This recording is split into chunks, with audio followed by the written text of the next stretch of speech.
What a matchup we have tonight in Denver, especially since the three-time MVP Nikola Jokic is playing the best basketball of his career, and I mean that literally. Over the past week, he's averaging 30 points, 17 boards, 13 assists, and Michael Malone had some things to say about that, made his case here.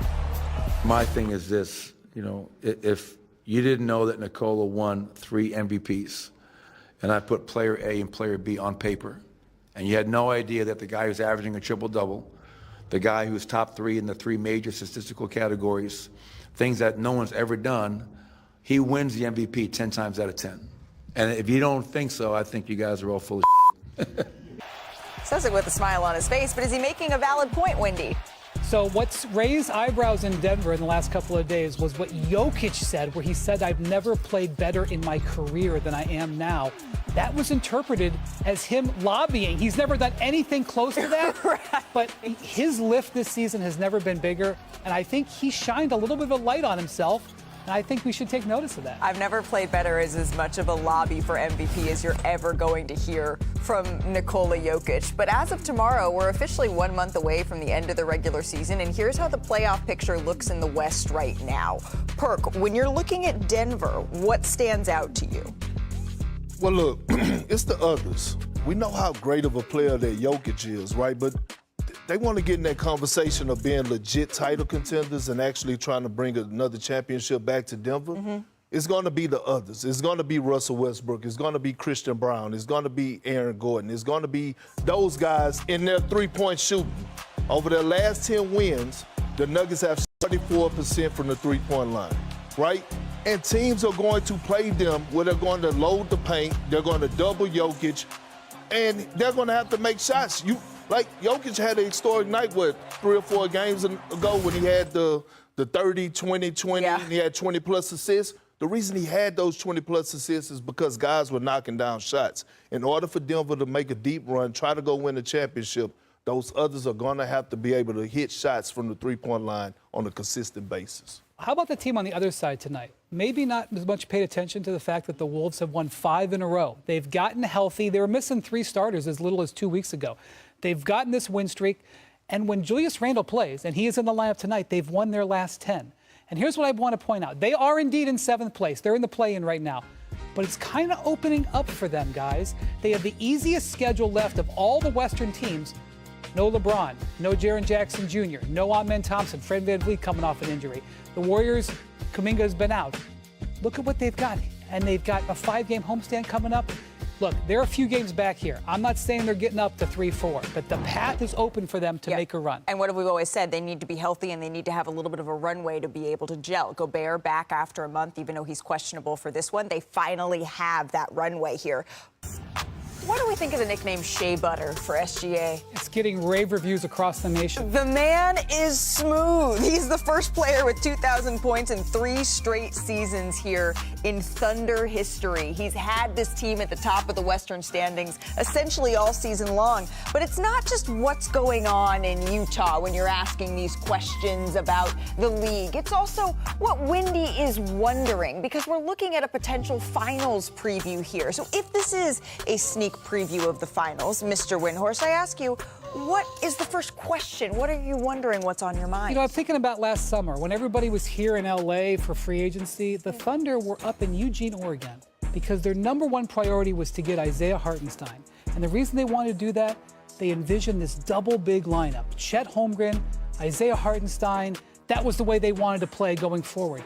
But I'm not so sure it's a great fit against the Celtics with all these 3-point shooters who they can put 5 on the floor at all times.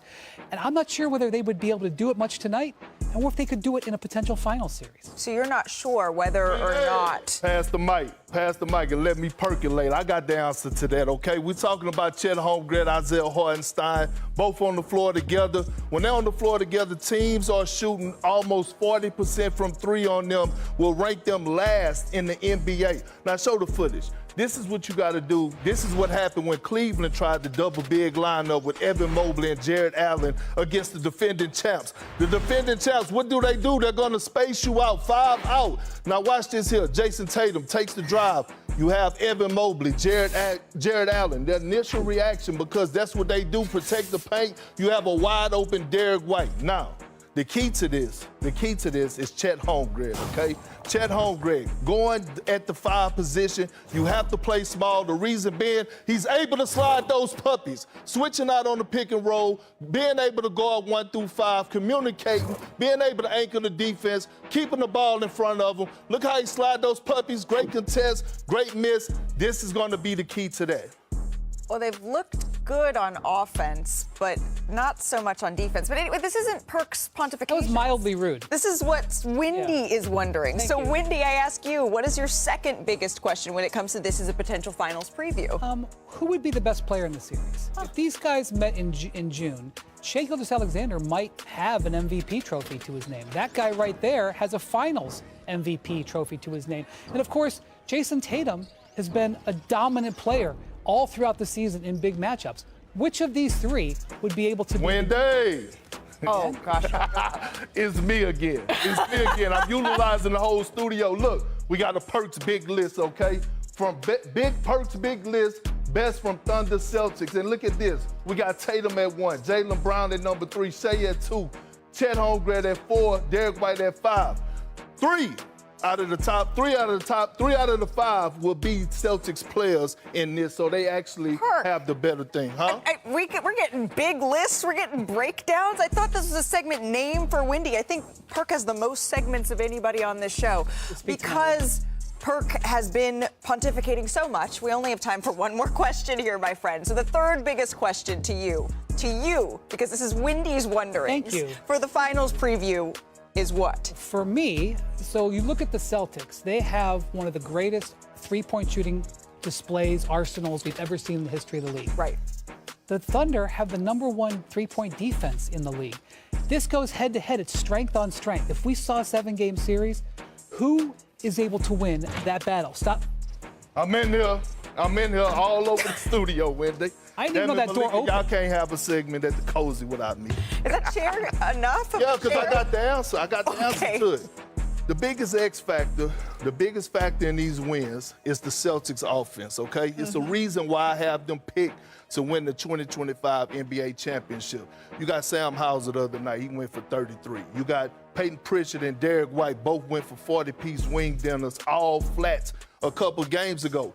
Their depth, along with the MVP caliber play in Jason Tatum, Jaylen Brown, we saw what he did to Luka, picking them up 94 feet. The Celtics offense is dangerous.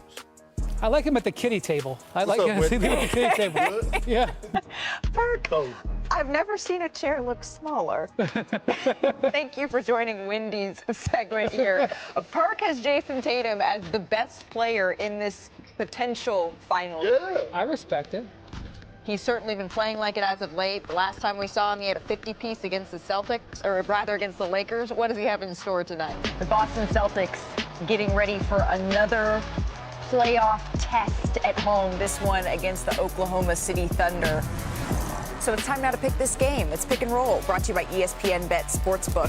It always goes well when all 3 of us roll with one God, team. I just hate even the look of it. Yeah, I think it's because we know that OKC is shorthanded here, no J-Dub, and there are some questions. So we are all taking the Celtics, but it doesn't mean you have to. Sign up for ESPN Sportsbook and get $100 in bonus bets when you make your first $10 wager. Download today and sign up with the promo code COUNTDOWN to get started.